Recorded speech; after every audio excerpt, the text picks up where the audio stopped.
Today we're going to look a little bit about the relationship between politics and the production of scientific knowledge in the social sciences. So we're going to start with a critical analysis from a kind of decolonial, post-colonial perspective. Just a quick note, decolonial, like decolonizing, and post-colonial is basically the same thing. It's just used by different theorists in different parts of the world a bit differently. But just bear in mind that some people have criticized the word, some academics have criticized the word post-colonial because it kind of like reinforces this narrative that like everybody is on the same linear trajectory, and it's like everybody started in the same place and everyone's going to finish in the same place. Like basically in the neoliberal like melting pot, which of course is objectively a failure, and nobody should want that. But it's just kind of reinforcing this idea that like post-colonial is like, well, colonialism was the important part and now we're at the post bit. So yeah, it's a problematic word. I think sometimes it's better to say post-colonial critique or decolonizing. Okay, so to do this, we're going to look a little bit at the work of Nicolas-Le Strat, Pascal Nicolas-Le Strat, who is a French sociologist, and his interest is really in when sociology enters into the action, so like sociology in action, which of course is one way to kind of challenge the way that scientific knowledge has historically been created. We're focusing specifically on the social sciences, so like sociology, but also of course anthropology and other social sciences. Right, so we're going to firstly talk about the engagement of a practice, so like how sociology can engage. Then we're going to talk about reciprocal testing of knowledge and experience. Then a policy of experimentation. And then finally, we're going to talk about art and sociology. So Nicolas-Le Strat is really interested in how sociologists and how sociological research can in fact become a mechanism of cooperation to act and to think. So he's not just interested in research, he's also interested in the way in which sociologists can engage with other actors in more of like a productive way, I suppose you could say. So he's really advocating for a type of sociology that acts alongside collective projects with citizens and other engaged actors. So he's not interested in like really one individual. It's really much more like how sociology collectively. He talks about sociology as a discipline rather than like sociology as an independent person. In his book, there's a quote which I think is really interesting, which says, "The question to ask sociology is, does she accept to descend into the arena, to set foot on the social scene of struggle and engagements, and act on one level with other actors while bringing her own contribution?" He asks if sociology can descend into the arena and act on one level, en plein pied, with other actors, like with citizens, with artists, and with activists. And I think that by using this language, what he really does is he highlights the hierarchy that is at play in the construction of scientific knowledge. So according to some critiques, some decolonializing, anti-colonial, post-colonial, activists and academics, academic research is actually implicated in one of the worst excesses of colonialism. Certainly that's according to Tuhiwai Smith. I apologize if I'm pronouncing her name wrong. She's written a book which is called Decolonising Methodologies in 1999, and it's a really good book. I would really recommend that you read it if you're interested in like how to decolonialize methodology, and especially in like the social sciences. It's a really good book.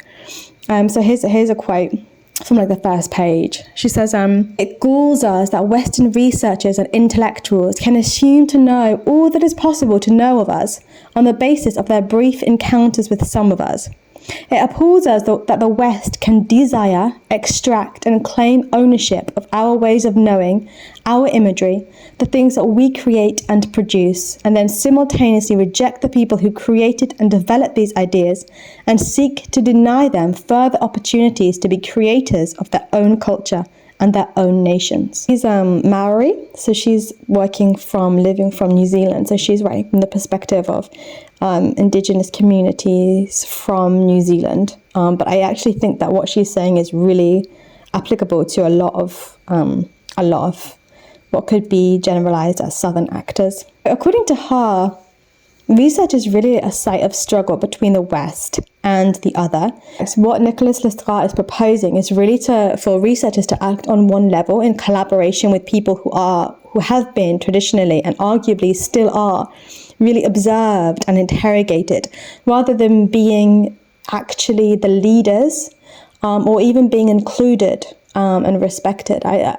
Basically, his argument is like, if you can change the structure, then it can be both liberating and humanizing. And I think that one of the most important things about sociology is the importance of self-reflection and self-aware and being aware of who you are and what you write into the situation with the color of your skin, your gender, your sexuality, your socioeconomic status, your socioeconomic upbringing.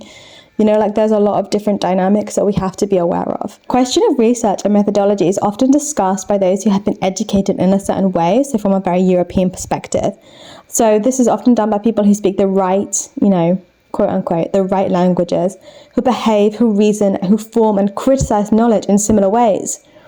So that while I think this is a really important criticism, because while Nicolas-Le Strat is arguing for a sociology that engages on the ground, he doesn't really recognize the ways in which the ground looks different depending on the person's perspective. If you are faced with a cross-cultural situation, Tuhiwai Smith, she really talks a lot about the research methodologies that come from beyond the West and how these can really empower researchers to radically change the way that knowledge is produced and, importantly, disseminated. Nicolas-Le Strat also really talks a lot about the term research experimentation, which is something that he claims has the capacity to reinforce in those who participate with a research project the power to act and think when bearing in mind the political and social reality in which they live. In fact, Nicolas-Le Strat advocates for a sociology in which the researcher learns about a reality because they contribute towards its existence, which I think is a really interesting kind of idea. That reciprocal testing of knowledge and experiences lie at the heart of research in an experimental situation. This is something that he really promotes, what he thinks is an integral principle of research action. So he's talking, as I said before, about sociologists acting within a collective of other actors from a broad range of different disciplines. So this could be with third sector actors, this could be with activists, this could be with artivists, or literally anybody. He says that it's the role of the collective to act at once inside the situation and against it. So it is not your job to just look at a situation and only criticize it, but also I think not only put yourself in a position of opposing a situation or to simply support an alternative. Alternatives to the uncomfortable social realities in which we live, which is of course a political act. Of course, he does discuss the complications for a sociological researcher, to be able to maintain their distance. I mean, I put distance in quote unquote because this is really controversial. A lot of people have different opinions about this. So the idea of distance and neutrality is very controversial and has been, I think, really broadly debated and criticized. And maybe sometimes at school, at university, you're going to hear people saying you must be neutral as a sociologist. So Tuhiwai Smith, she talks about how to how Indigenous research, particularly in New Zealand, which is where she's working, how this research includes words such as healing, decolonializing, spirituality, and recovery, which are terms that are discussed in this actual research agenda that was put forward. And while she says that these terms could be considered at odds with the very neutral jargon that's found in Western academia, she actually highlights the fact that this is really inaccurate and kind of hypocritical, because perhaps without being aware of it, Western academia has carried and does arguably continue to carry the legacy of European colonialism. And by that I mean it was a very gleaning knowledge of Indigenous communities was an extractive endeavor. And this was always enabled under the pretext of doing good and of benefiting mankind. Of course, how the European colonialists justified colonialism, and also how they justified extracting resources and knowledge and information from Indigenous communities. Because I think that ultimately, whatever academics tell themselves, research is never a neutral endeavor. Like, it is always bound up in really complex relationships between who pays, that's really significant, who reads and who is read, who is leading the project and who is being led, and who reads and who is read. I think that's quite a nice quote, I think. So Nicolas-Le Strat's understanding of research and experimentation is really one that challenges this narrative of exploitation and hierarchy, because it promotes a knowledge that is methodologically accessible to all people.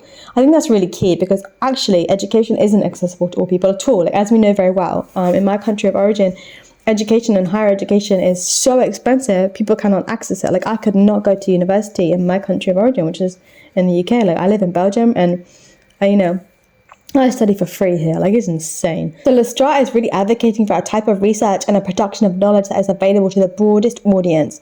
And he says that research needs to be receptive to questions, to be available to receive exchange. So to engage in a kind of research experimentation is to go on a journey of discovery and exploration of different types of knowledges and of understandings. So while Nicolas-Le Strat is setting out like a really emancipatory process of knowledge creation that challenges the way in which academic research has taken place and continues to do so, it does unfold. It's important to bear in mind that it unfolds in a very Eurocentric sphere of knowledge and reasoning. So, for example, according to authors such as Tuhiwai, it's not the role of Indigenous peoples or people of colour to simply play a participating role in the research. For this could actually, arguably reinforce the role of the marginalized other, which is, to be included, not to lead, to follow, not to create. So there is room, I think, for a really radical shift in the field of research. So for example, instead of like research projects arising from Western-educated, Western-oriented actors that include the perspective of marginalized others, in fact, Indigenous peoples or people of color would lead the way and would promote different schools of thought and different forms of knowledge creation and production that still remain outside of Western academia. And I still think that in Western academia today, like the perspective is still so Eurocentric. To be presented with like a radically different alternative, a radically different way of making meaning. I mean, for me, it doesn't happen. It just doesn't happen. Like, we don't get that perspective. We get this kind of critique, but we don't actually get presented with what the alternatives are, or what an alternative could be. So the next thing we're going to talk about is reciprocal testing of knowledge and experiences, which is something that Nicolas-Le Strat discusses quite a lot in his book, Quand la Sociologie entre, Action. I'm sorry, my French is awful, but when sociology enters into action. So he explains in the book how to practice reciprocity. And so he advocates for like complete participation, and he says that knowledges, emphasis here on the plural, experience one another reciprocally. So each one becoming the best analyzer and best criticizer of the other, which I think is a really positive and optimistic approach. So while I do think that this concept could be considered liberating, and it is very significant, that he does place this emphasis on the plurality of knowledges, he argues that academic knowledge, lived knowledge, professional knowledge, and the knowledge of activists are all equal, and they interact to discover and to explore one another. So this is really what he calls radical democratic engagement. He goes on to say that there is no hierarchy or asymmetry in research, and he advocates instead for a disruption of the social order to collaboratively create and to co-create knowledge. So this idea of reciprocity and feedback has been used by researchers that attempt to decolonize methodologies and highlight the political and social conditions in how research does take place. So for example, here's another quote. Indigenous methodologies tend to approach cultural protocols, values, and behaviors as an integral part of methodology. They are factors to be built into research explicitly, to be thought about reflexively, and to be declared openly as part of the final result of a study, and to be disseminated back to the people in a culturally appropriate way and in a language that can be understood, which I think is a really valid criticism. And I think it is another criticism that can be placed upon Nicolas-Le Strat's book, because he doesn't really talk about the ways in which academic research is rendered or renders itself inaccessible. that it's made uninteresting, it's untouchable, it's hierarchical, it's really elitist, it's out of touch, like it uses scientific jargon or like really long, complicated sentence structures. And the last bit that I wanted to talk about is art and sociology, which is a really fun topic. So Nicolas-Le Strat, he really strives to produce forms of scientific knowledge through situations of experimentation. So basically by like creating fertile conditions that enable people from different sectors like cultural, creative, social, research, economic, social action, education to be able to participate within a social experiment. And he argues that this can be achieved by researchers refusing to reduce people to a studied object. And rather by creating a situation of permanent interaction with participants, in which participants become the active protagonists of their story. So he argues that by actively listening to people, by investing personally and engaging in dialogue with people, to understand, like we are then able to understand the social and cultural codes and customs of the people who engage in the project. And so we are able to create this kind of a situation of experimentation. So Nicolas-Le Strat, he considers that art can actually act as a disruptor of social reality. So art is used to penetrate the social space, to break it and to shake it and to contradict it. So he talks, so in some of his projects, participants use a type of social experimentation that is both artistic, it is social, it is scientific, and it is political. But I do think that his work kind of promotes a division between an artist and a researcher. Like in his book, he talks about a certain kind of schizophrenia, like a kind of separation in the mind that divides up the role of the sociologist and the artist. But I think that this can be criticized because art and sociology are not necessarily like two separate, distinct practices, but rather there's actually like an increasing body of literature which discusses the role that the art can play in qualitative research. So, for example, there's a book that's called The Handbook of the Arts and Qualitative Research Perspective, Methodologies, Examples and Issues. It came out in 2018. It's edited by J.G. Knowles and A.L. Cole. And basically, they argue that art can be more than just a subject or an object of study. Rather, it can actually be a mode of inquiry in qualitative research. And they argue that by doing so, it challenges a basic methodological consideration, what it means to know, and highlights the role that Western knowledge has played in privileging, this is a quote, in privileging into dominance a paradigm that has served as a dictator over the production of scholarship, sanctioning what counts as knowledge and subjugating alternative perspectives. So they present a perspective that art in itself and in its many forms can act as a way of knowing. Oh, I really love that. Like, what does it mean to know? You know? I think that's really important to bear that in mind. So just to give you one like a little example of somebody who I think is really kind of embodying this from an anti-colonial perspective, artist and an artivist and an architect and a researcher. I think she's based in Brussels, and she uses interdisciplinary forms of work to do exactly what I think Nicolas-Le Strat is talking about. She's disrupting social reality and particularly the current colonial order of reality. So rather than considering these two disciplines separately, she actually works through multiple disciplines simultaneously, and she embodies multiple characters, like the researcher, the architect, the artivist, and the activist.